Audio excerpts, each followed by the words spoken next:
Good morning friends, कैसे हो? मैं उम्मीद करती हूँ कि आप सब मज़े में होंगे। लाइफ बहुत अच्छी चल रही होगी।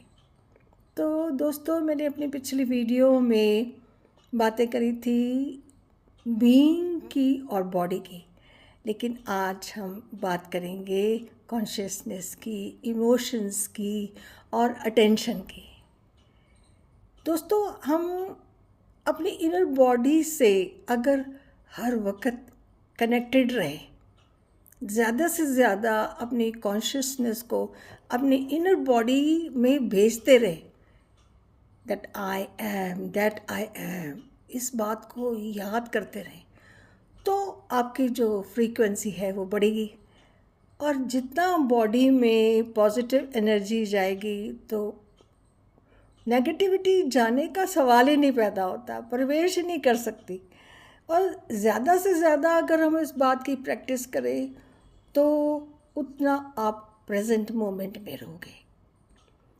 तो जितनी मर्ज़ी आपकी डिज़ायर्स हों, आपके फियर्स हों, आपके इमोशंस हों, वो आपको डिस्ट्रैक्ट नहीं करेंगे, आप पर हावी नहीं होंगे। तो जितनी भी चाहे मर्ज़ी डिस्ट्रैक्शंस हों, पर आप कुछ हिस्सा आप अपने पास रखें, अपना कुछ हिस्सा अपने पास रखें। बड़ी पते की बात है कि हम खो जाते हैं दुनिया में और इस अटेंशन को बाहर ना जाने दें, बाहर की दुनिया में बिखर ना जाए। कहीं अगर ट्रैफिक में फंस गए या फिर किसी का इंतज़ार करना पड़ गया तो फटाफट अपने अंदर चले जाओ, अंदर चले जाओ।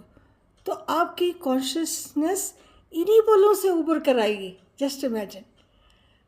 तो जैसे कि सूरज की रोशनी कैंडल से ज़्यादा होती है, आपको सबको मालूम है, और आपको ये मालूम नहीं कि आपका अस्तित्व आपसे ज़्यादा इंटेलिजेंट है। But at the same time अपने आप को ग्राउंडेड रखो।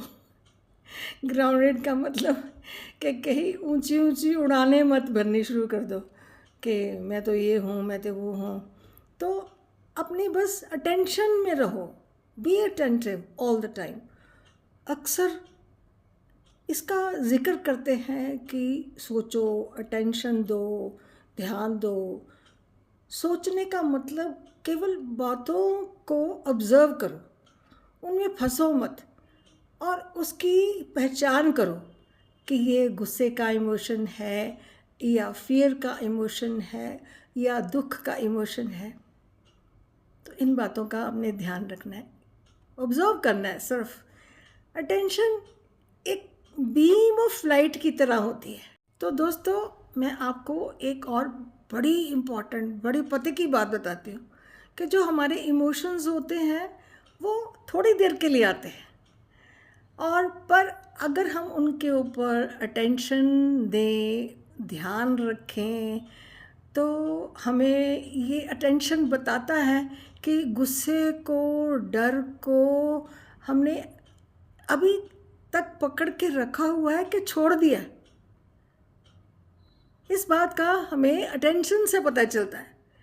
एक बार इस बात की समझ आ जाए कि हमने गुस्से को पकड़ रखा है, इमोशंस को पकड़ के रखा है, फियर को पकड़ के रखा है, कि दुख को पकड़ के रखा हुआ है, कि छोड़ दिया है, तो हमें इस बात का फिर बाद में रियलाइजेशन होता है कि इन बातों को पकड़ने से कोई फ़ायदा नहीं, कुछ नहीं मिलने वाला। इन दुखों को, इन गुस्से को, इस फियर को प्रोलॉन्ग करने में कोई फ़ायदा नहीं। तो फॉरगिवनेस से लाइफ में रेजिस्टेंस नहीं रहती। जो भी बातें हुई है तो फटाफट फॉरगिव करो, फॉरगेट करो, तो मेक योर लाइफ इजी।